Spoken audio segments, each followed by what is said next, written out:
Salut les amis, je suis contente de vous retrouver aujourd'hui pour le chapitre 25. On va lire ensemble ce chapitre du Petit Prince et on va essayer de le comprendre.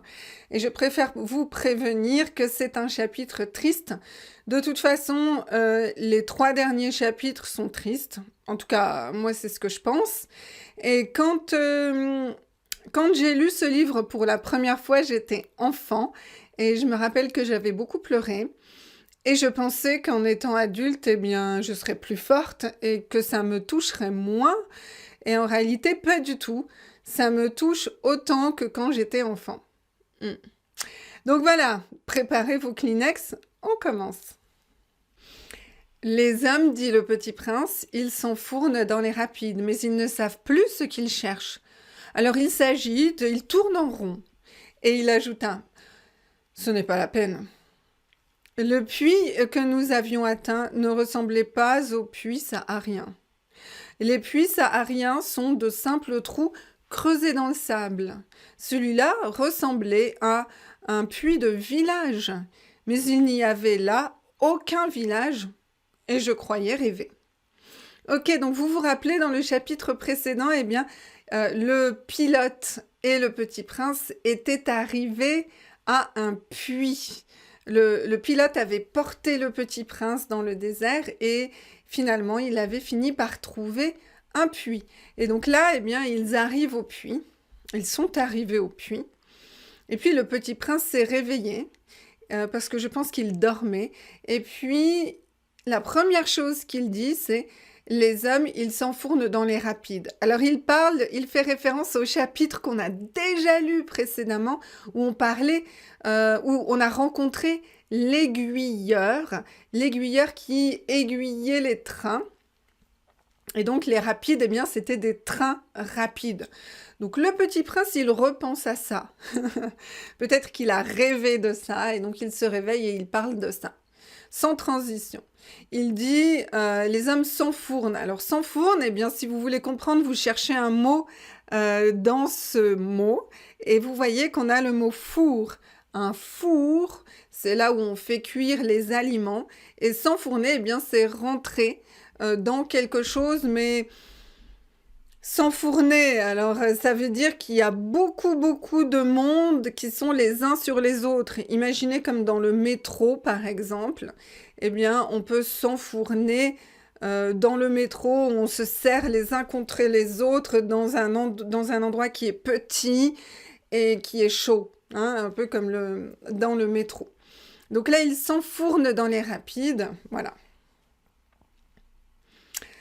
Le train, le four, ça me fait penser à la guerre et à l'Allemagne nazie, mais je ne sais pas si c'est une référence à... Je ne sais pas si c'est volontaire, cette référence. Hein. Je ne sais pas, aucune idée. Il faut savoir que quand Antoine de Saint-Exupéry a écrit ce passage, ce chapitre, enfin, quand il a écrit ce livre, on était en 1943, donc c'est pas la fin de la guerre, mais on s'approche quand même de la fin de la guerre. Donc, en tout cas, il y avait cette présence des idées de la Seconde Guerre mondiale qui étaient là. Et c'est vrai qu'Antoine de Saint-Exupéry était sûrement un petit peu préoccupé par tout ce qui se passait en Europe à cette époque. Alors, je dis en Europe parce que lui, au moment où il écrivait Le Petit Prince, eh bien, il était à New York. Il n'était pas en France et il n'était pas en Afrique non plus. Donc, il était à New York quand il a écrit le livre. Ok, donc on continue. Donc, il parle des gens qui s'entassent, s'enfournent dans les trains et qui ne savent pas pourquoi. Ils s'agitent, ça veut dire qu'ils bougent beaucoup. Ils bougent et ils tournent en rond. Donc, c'est vraiment comme si c'était des automates qui faisaient des actions, qui faisaient quelque chose sans en connaître la raison. Voilà. En gros, on pourrait dire les êtres humains sont des robots. Enfin, les hommes, les grandes personnes sont des robots qui font les choses sans savoir pourquoi. Donc là aussi, peut-être une référence à la guerre à la guerre, et puis les hommes qui font la guerre, et puis qui ne savent même pas pourquoi ils font cette guerre. Voilà. Enfin, peut-être. Mais ce n'est pas la peine. Ce n'est pas nécessaire. C'est inutile de faire tout ça. Voilà. Il vaut mieux réfléchir avant de faire les choses. C'est une idée qu'il développe dans plusieurs chapitres, et puis là, dans ce chapitre, eh bien, il reprend cette idée, et il va aussi reprendre d'autres idées qu'on a déjà vues dans les chapitres précédents. Les puits que nous avions atteints, donc c'est le verbe atteindre, c'est quand on arrive à l'objectif. Donc atteindre, nous avions atteint, c'est le plus que parfait parce que on avait déjà atteint le puits, d'accord? Avant le début de ce chapitre, ils étaient déjà arrivés au puits, donc on doit utiliser le plus que parfait. Okay, que nous avions atteint ne ressemblait pas au puits saharien. Donc saharien, eh bien c'est l'adjectif qui vient du nom le Sahara, qui est le désert, voilà ici, le désert du Sahara dans lequel je suis, là. Voilà, donc, mais il nous décrit les puits sahariens. Donc les puits sahariens, ce sont des trous qui sont creusés dans le sable, creusés. Comme ça. Donc, assez basique en fait. Et puis, dans les villages, par contre, eh bien là, on fait des puits un peu plus sophistiqués, en pierre, avec les différents éléments, la corde, le seau, etc. Mais là, ce qui est bizarre, c'est qu'il n'y a pas de village autour, mais on a quand même un puits qui est sophistiqué, comme un puits de village. Donc, c'est comme une... C'est pas logique, c'est comme une illusion, c'est comme un mirage. C'est pour ça qu'il dit « et je croyais rêver ». Et peut-être que le pilote rêvait, et peut-être que le pilote est en train d'halluciner tout ça. Parce que rappelez-vous, dans le chapitre précédent, le pilote, il était assoiffé. Il avait très très soif, il avait de la fièvre et il avait un peu des hallucinations. Donc on peut imaginer, pourquoi pas, c'est une hypothèse, que le pilote est en train de... Il a beaucoup de fièvre et toute cette histoire-là qui se passe, eh bien, il est en train de l'imaginer et d'avoir une illusion. Hein, c'est comme un rêve, en fait. C'est étrange, dis-je au petit prince. Tout est prêt, la poulie, le seau et la corde. Alors, qu'est-ce que c'est la poulie, le seau et la corde? Eh bien, ce sont des éléments du puits.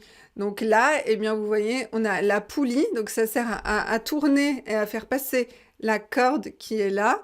Et le seau, eh bien, le seau, il est à l'intérieur, d'accord? Donc là, on ne peut pas le voir sur cette image. Okay. Alors, n'oubliez pas que tous les dessins du livre ont été dessinés par Antoine de Saint-Exupéry lui-même, d'accord? Et ça, c'est un élément important. Pourquoi? Parce que dans cette histoire qu'on est en train de lire, Le Petit Prince, eh bien, le pilote fait aussi des dessins. Ok, on continue. La poulie, le seau, la corde. Donc, vocabulaire, vocabulaire. Il rit, touche à la corde. Ok, passé simple.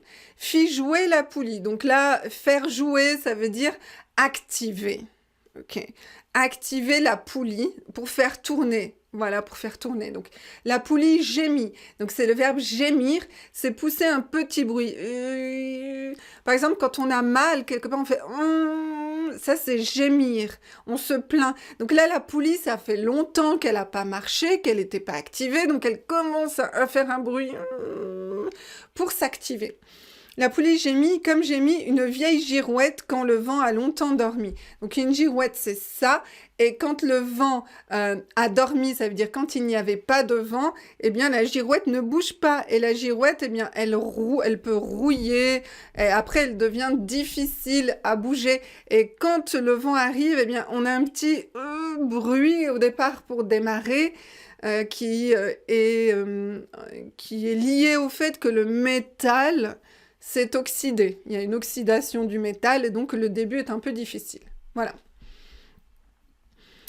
Tu entends, dit le petit prince, nous réveillons ce puits et il chante.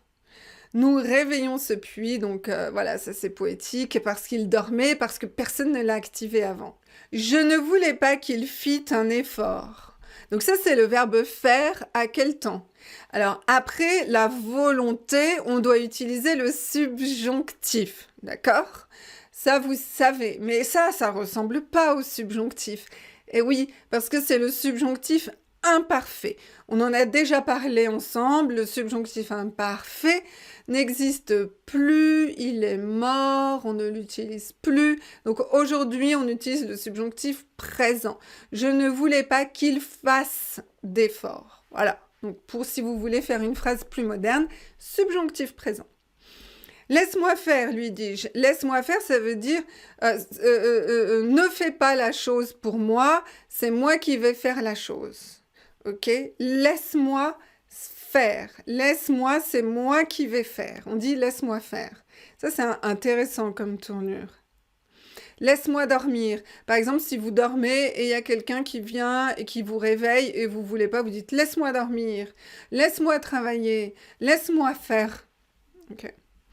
Lui dis-je, c'est trop lourd pour toi, c'est trop lourd pour toi. Lentement, je hissai le seau jusqu'à la margelle. Je l'y installai bien d'aplomb. Dans mes oreilles durait le chant de la poulie, et dans l'eau qui tremblait encore, je voyais trembler le soleil. J'ai soif de cette eau-là, dit le prince. Donne-moi à boire, dit le petit prince, pardon. Donne-moi à boire. Et je compris ce qu'il avait cherché. Je soulevai le seau jusqu'à ses lèvres. Il but les yeux fermés. C'était doux comme une fête. Cette eau était bien autre chose qu'un aliment.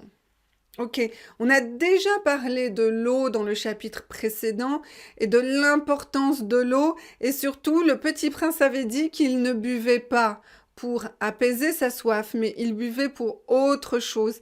Il y avait un autre sens au fait de boire l'eau. Lentement, je hissais. Hisser, c'est monter. Alors, c'est un verbe qui est un peu ancien. D'accord? On l'utilise pas trop aujourd'hui, sauf dans le langage formel. D'accord? Lentement, je hissais, je montais le seau jusqu'à la margelle. Donc, la margelle, c'est le bord du puits.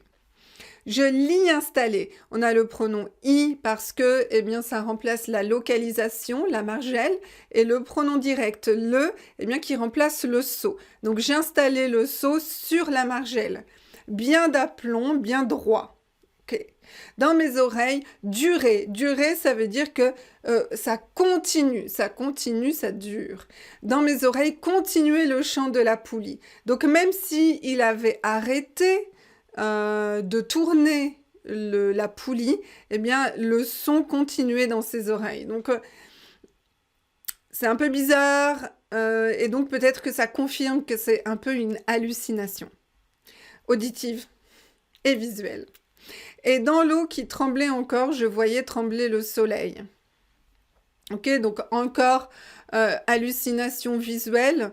Dans l'eau, il voyait le soleil qui tremblait. Bon, ça c'est normal, hein, puisque on a toujours la réflexion de la lumière dans l'eau, donc ça c'est plutôt logique.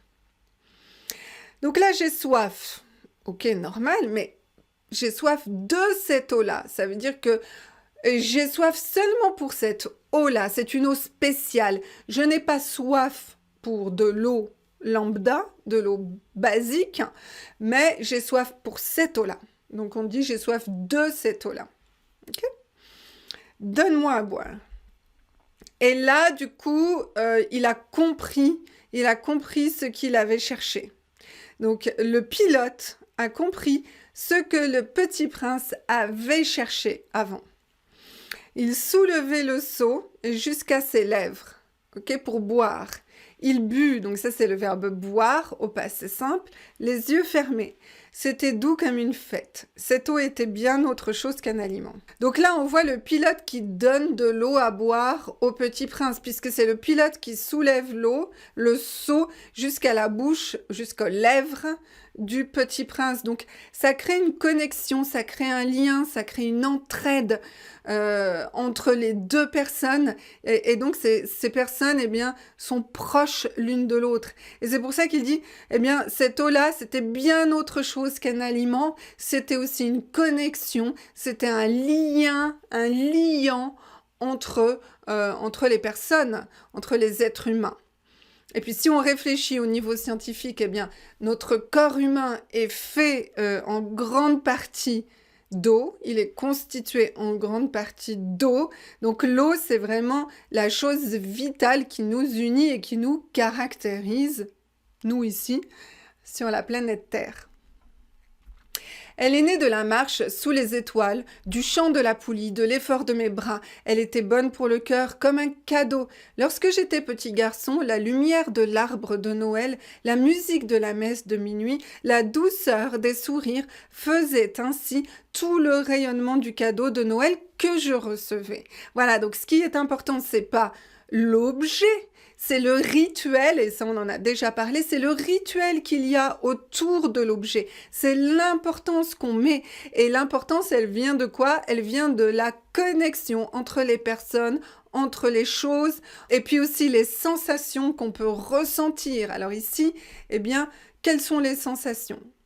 Eh bien, on a la sensation de marche, on a l'effort, d'accord? On a la sensation visuelle des étoiles qui brillent, on a la sensation auditive, on a le chant de la poulie, et puis on a la sensation physique de l'effort dans les bras parce qu'il a porté le petit prince et aussi parce qu'il a tiré la poulie.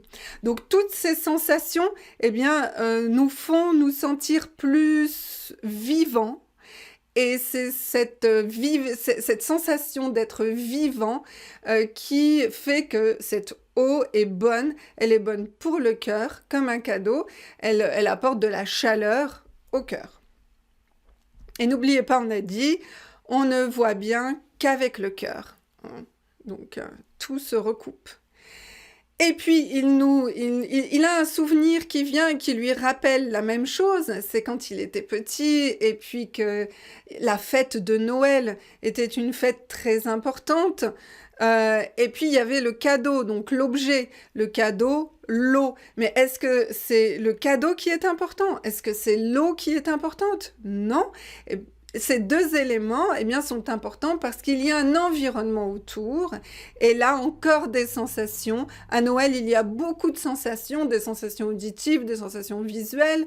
Et donc là, il nous parle de la sensation visuelle de la lumière de l'arbre de Noël, la sensation auditive de la musique de la messe de minuit, et puis la douceur des sourires, donc la connexion entre les gens, les émotions, la gentillesse.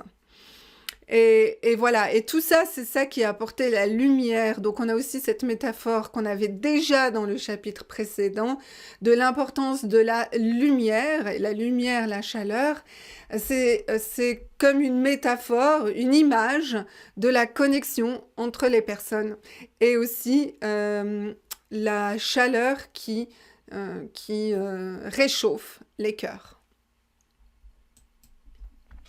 Les hommes de chez toi, dit le petit prince, cultivent 5000 roses dans un même jardin, et ils n'y trouvent pas ce qu'ils cherchent. Ils ne le trouvent pas, répondis-je. Et cependant, ce qu'ils cherchent pourrait être trouvé dans une seule rose, ou un peu d'eau. Bien sûr, répondis-je. Et le petit prince ajouta, mais les yeux sont aveugles. Il faut chercher avec le cœur. Encore, on répète ça. Voilà. Donc là, on revient aux aberrations, aux choses un peu que le petit prince trouve illogiques. Ce sont que les hommes de chez toi, donc les hommes de la planète Terre. Alors quand on dit les hommes, on veut dire les hommes et les femmes, hein, d'accord? C'est pas quelque chose qui concerne seulement les hommes, attention, hein, d'accord? Donc les hommes de chez toi, dit le petit prince, cultivent 5000 roses. Ça veut dire qu'ils font beaucoup de choses, ils ont beaucoup d'activités, ils ont beaucoup d'objets. Et c'est vrai, aujourd'hui, on a beaucoup d'objets chez nous, on achète beaucoup de choses. Mais est-ce que ces objets sont importants? Eh bien non, peut-être que si on avait peu d'objets, peu de choses, eh bien, on leur accorderait plus d'importance. Et c'est vrai, on voit ça quand on interroge nos grands-parents, nos arrière-grands-parents, eh bien, on voit qu'ils avaient moins de choses, mais que chaque chose était beaucoup plus importante. Et donc, ils accordaient beaucoup plus d'attention à ces choses et à ces objets. Par exemple, les habits. C'est vrai qu'aujourd'hui, eh bien, on achète les habits et puis on jette les habits. très rapidement, alors qu'avant, eh bien, on faisait très attention à nos vêtements, on n'en avait pas beaucoup, et ces vêtements étaient souvent de qualité, et la relation qu'on avait avec ces vêtements était beaucoup plus forte. Aujourd'hui, finalement, ce n'est plus très important. Ok, donc c'est ça. Donc, et finalement, il ne trouve pas ce qu'il cherche. Mais pourquoi il ne trouve pas ce qu'il cherche? On l'a vu dans un des chapitres précédents. Ils ne trouvent pas ce qu'ils cherchent parce qu'ils ne savent pas ce qu'ils cherchent. Parce qu'ils sont perdus dans tellement d'informations que finalement, l'objectif, le vrai, ils l'oublient ou ils ne le voient pas. Donc, finalement, ils ne peuvent pas le trouver. D'accord? C'est comme si vous marchez et vous partiez pour une randonnée et vous avez comme objectif une montagne tout au loin et que finalement sur la route, eh bien, vous vous arrêtez et puis vous parlez avec beaucoup de personnes, vous cueillez des fleurs, vous achetez des choses et puis finalement vous oubliez que vous étiez parti dans une randonnée vers cette montagne et donc finalement, eh bien, vous n'arrivez jamais à votre objectif. Voilà. Il ne le trouve pas. Il ne le trouve pas parce qu'il ne le cherche pas. Et cependant, ce qu'il cherche pourrait être trouvé dans une seule rose ou un peu d'eau. Donc voilà, c'est ça. On n'a pas besoin d'avoir beaucoup de choses. Et finalement, quand on a une seule chose, eh bien peut-être qu'on a plus de bonheur et puis qu'on a plus de vision de ce qui est important. Voilà. C'est un petit peu une théorie du minimalisme avant le minimalisme. Et le petit prince ajouta, « Mais les yeux sont aveugles, il faut chercher avec le cœur. » Donc là, vous comprenez, on a déjà parlé de ça, on a déjà étudié ça. Donc, on continue. « J'avais bu, je respirais bien. Le sable au lever du jour est couleur de miel. J'étais heureux aussi de cette couleur de miel. Pourquoi fallait-il que j'eusse de la peine? Il faut que tu tiennes ta promesse. » me dit doucement le petit prince qui, de nouveau, s'était assis auprès de moi. Quelle promesse? Tu sais, une muselière pour mon mouton. Je suis responsable de cette fleur. Ouf, voilà. Donc, j'avais bu, donc voilà, le plus que parfait. Donc, pourquoi? Parce qu'il avait déjà bu avant, donc c'est le plus que parfait, on a déjà expliqué ça. Il avait bu et maintenant, il respirait. Il respirait bien. Il observe autour de lui le sable couleur de miel et il arrive à profiter de l'instant présent, il arrive à profiter de cette couleur de miel.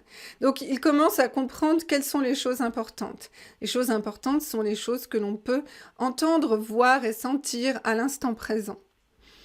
Pourquoi fallait-il que j'eusse... Alors ça, c'est le verbe avoir. À quel temps? Eh bien, c'est le subjonctif imparfait. Et oui, c'est toujours un temps que vous devez oublier. Donc, pourquoi fallait-il que j'aie de la peine? Subjonctif présent pour le français moderne. Il faut que tu tiennes, subjonctif encore. Parce que après, il faut, c'est toujours le subjonctif. Ça, c'est bien, c'est le subjonctif présent, donc ça, c'est moderne. Donc, vous voyez, il y a quand même une alternance entre un français un peu plus sophistiqué, un peu ancien, et puis un français qui est plus moderne et plus simple. Voilà, donc on est un petit peu en transition finalement.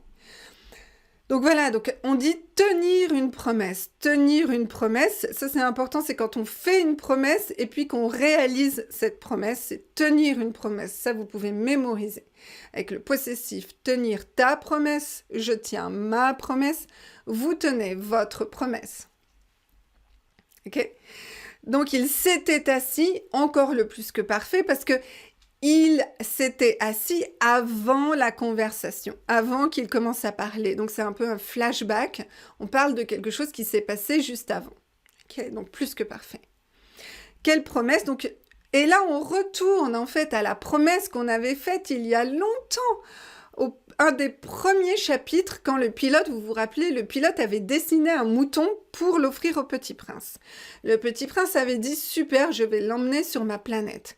Et après, il avait réfléchi « Oui, mais le problème, c'est que le mouton va manger la fleur ». Mais je veux quand même le mouton et je veux quand même la fleur. Donc ce qu'on va faire, c'est qu'on va mettre une muselière pour empêcher le mouton de manger la fleur. Comme ça, je pourrais avoir le mouton et la fleur. Mm. Mais bon, comment le mouton peut manger après? Il faut qu'il mange de l'herbe, il faut qu'il mange. Donc une muselière pour un mouton, c'est un peu bizarre. On met des muselières pour des chiens quand ce sont des chiens qui sont un petit peu dangereux et qu'on va quand ils vont se promener. Mais pour un mouton, je ne pense pas. Je sortis de ma poche mes ébauches de dessin. Le petit prince les aperçut et dit en riant: Tes baobabs, ils ressemblent un peu à des choux. Oh, moi qui étais si fière des baobabs. Ton renard, ses oreilles, elles ressemblent un peu à des cornes. C'est vrai, elles sont trop longues. Et il rit encore. Tu es injuste, petit bonhomme. Ça, il dit petit bonhomme quand il n'est pas content. Tu es injuste, petit bonhomme. Je ne savais rien dessiner que les boas fermés et les boas ouverts. Hein. Donc, s'il te plaît, sois un petit peu indulgent avec moi. J'ai fait des efforts pour dessiner autre chose que les boas ouverts et les boas fermés. Donc, arrête de te moquer de moi et arrête de rire de moi. Voilà, j'ai continué le dialogue pour vous expliquer. Donc, je sortis, pas c'est simple, de ma poche, la poche dans le pantalon, mes ébauches de dessin. Donc les ébauches, c'est les premiers dessins qu'on fait qui ne sont pas terminés.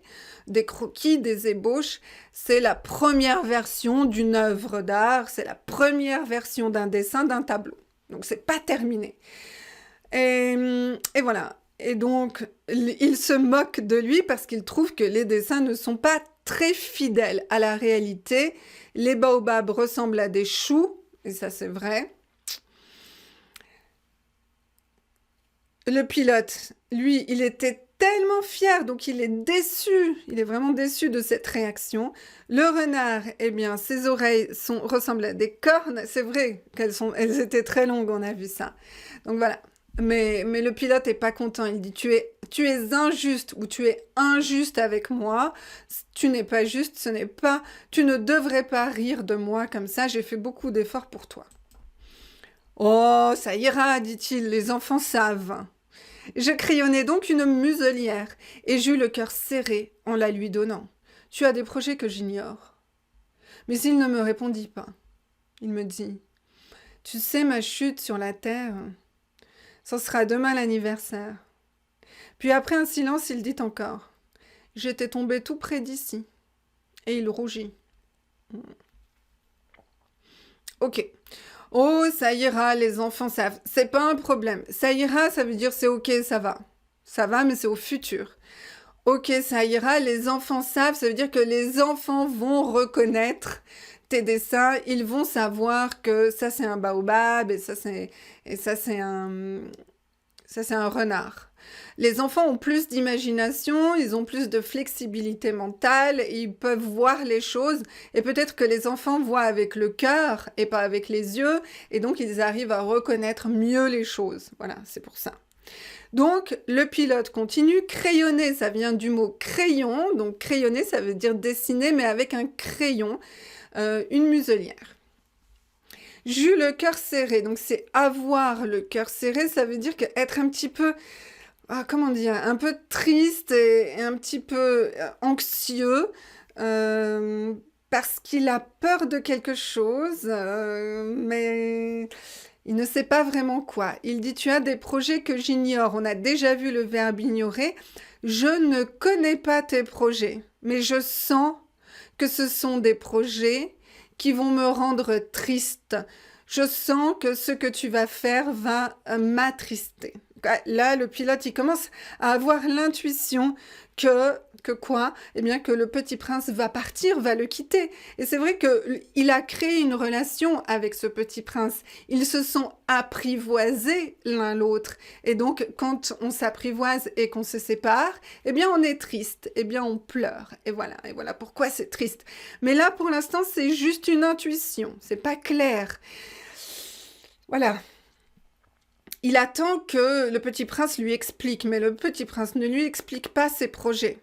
Ok, il ne me répondit pas. Il fait une allusion, il explique un peu, il dit, tu sais, ma chute, c'est quand on tombe. Chuter, ça veut dire tomber. Ma chute sur la terre, donc quand je suis tombée sur la terre, c'en sera demain l'anniversaire. Aujourd'hui, on va dire, ce sera l'anniversaire de ma chute. L'année, non, demain, pardon. J'allais dire l'année prochaine, pas du tout. Donc, pourquoi le en? Parce que ce sera l'anniversaire de ma chute. Préposition de, donc on remplace par le pronom en. Donc, c'en sera l'anniversaire. Donc, ça fait 1 an qu'il est tombé sur la planète Terre. Et donc, finalement, ok, on réfléchit. Il est tombé sur la planète. Ok.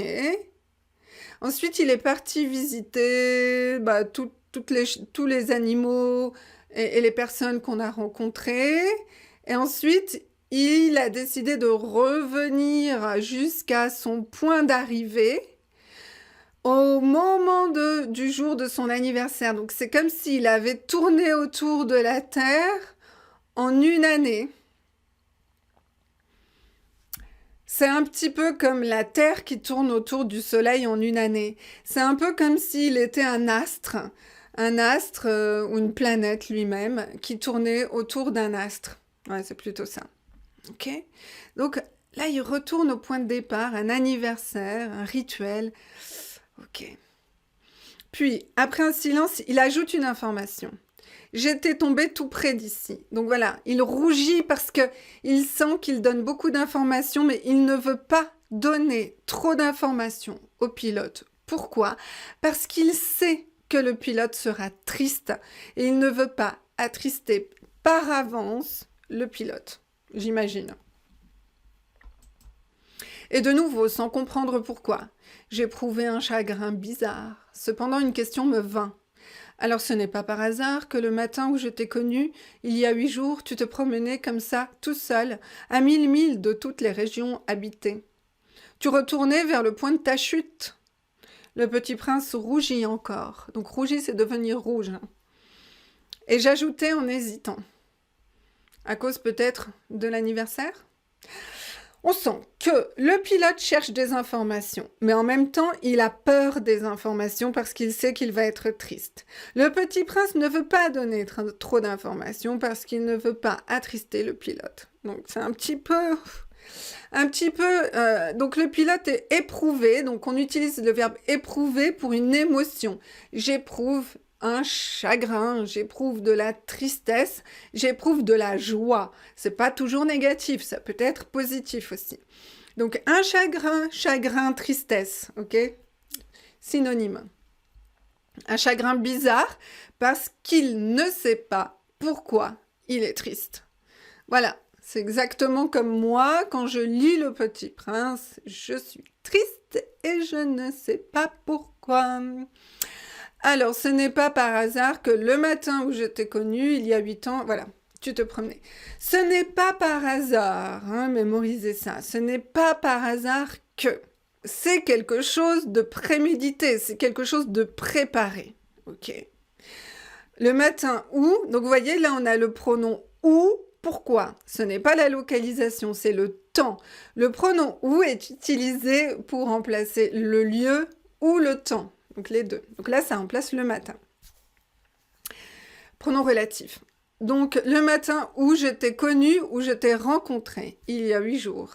Il y a 8 jours. Okay. Tu retournais vers le point de ta chute. Retourner vers l'endroit où tu es tombé. Ok. Et pourquoi? Peut-être parce que c'est l'anniversaire. Donc il sent que il y a une histoire de rituel, d'anniversaire. Pourquoi 1 année après? Pourquoi 365 jours après, tu fais le tour de la Terre et tu reviens? Pourquoi? Le petit prince rougit de nouveau. Il ne répondait jamais aux questions. Mais quand on rougit, ça signifie oui, n'est-ce pas? Ah, lui dis-je, j'ai peur. Mais il me répondit. Tu dois maintenant travailler. Tu dois repartir vers ta machine. Je t'attends ici. Reviens demain soir. mais je n'étais pas rassurée. Je me souvenais du renard. On risque de pleurer un peu si l'on s'est laissé apprivoiser. Donc, le petit prince rougit, il ne répondait jamais aux questions. Donc ça, c'est très amusant. Parce que le petit prince pose toujours des questions. Il veut toujours des réponses. Mais quand nous, on lui pose des questions, il ne répond pas. Ça, c'est pas très cool. D'accord? Et peut-être parce que ces réponses sont très profondes et peut-être nous dépassent et sont trop profondes pour nous et qu'on ne pourrait pas les comprendre. Voilà. Donc, le chagrin du pilote se transforme en peur. Il a peur. Donc, au début, il est triste, ensuite, il a du chagrin et ensuite, il a peur. Donc, voilà, l'angoisse monte. Voilà. Mais alors, le petit prince, il sent que le pilote commence à vraiment être angoissé, à avoir peur.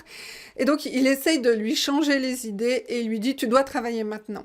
Donc, c'est le petit prince qui finalement devient l'adulte, devient la grande personne, et le pilote qui devient un enfant. On sent ici une transformation, un changement, en fait, un échange entre le pilote et le petit prince. Le pilote qui était au début du livre l'adulte et le petit prince qui était l'enfant, eh bien ici, on a pendant tout le livre, on a transitionné et finalement, eh bien, le pilote devient un enfant, il retrouve son cœur d'enfant, même si il ne l'avait jamais perdu, puisque au début du livre, il dit lui-même qu'il a du mal à comprendre vraiment les adultes. Et là, on voit que c'est l'enfant qui s'exprime chez lui, et l'enfant, dans le livre du Petit Prince, eh bien, l'enfant représente la sagesse, représente le savoir et représente, eh bien, la connaissance.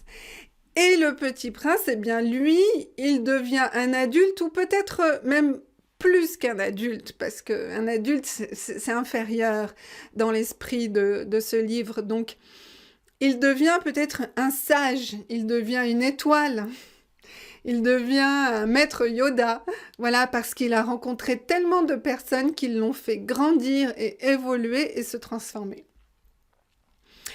Ok, mais là, le pilote n'était pas rassuré, voilà, parce qu'il se rappelait de la leçon du renard, et ça, on en a parlé. Quand on s'apprivoise, ensuite on se sépare, et ensuite on est triste. Mais il faut accepter cette tristesse qui fait partie de la vie. Voilà les amis, ce chapitre était très émouvant.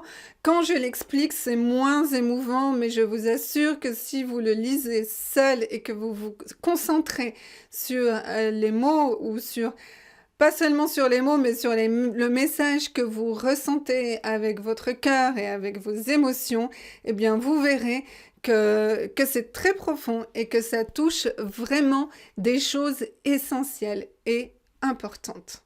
Voilà les amis, je vous souhaite une excellente journée. Je trouve maintenant que c'est un peu ridicule de vous demander de vous abonner à ma chaîne, mais voilà, c'est la tradition. Mais aujourd'hui, on a parlé de choses tellement plus importantes que ça, que voilà. Je vous souhaite une excellente journée, une très bonne soirée et à très bientôt. Ciao, ciao.